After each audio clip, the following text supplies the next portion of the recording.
Hello, in this video I'm gonna show you how to build a road in Build a City community town. You can see that each of the buildings that people can go to has its road. Buildings must be connected to a road, but to build a road, click on the road building tool, and now you can either build a new two-way road, so you can either place it in a different space, or you can extrude the existing existing road like that.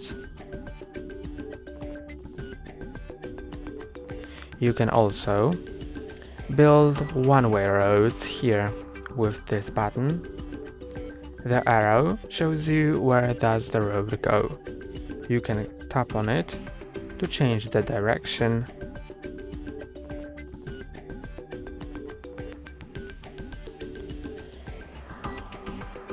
And this will help you create a more controlled traffic flow.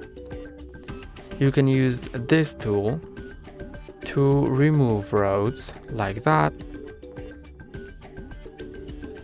Use this tool to build roads on the sand like that. And use this tool to build roads on the water. To remove a road, even if it's existing already, you can use the detonate tool and just detonate it. Then click here to approve all changes, or click on X to undo changes. I'm gonna approve it. And now, as you can see, the road has been removed. That's all for today. Don't forget to like and subscribe. See you next time.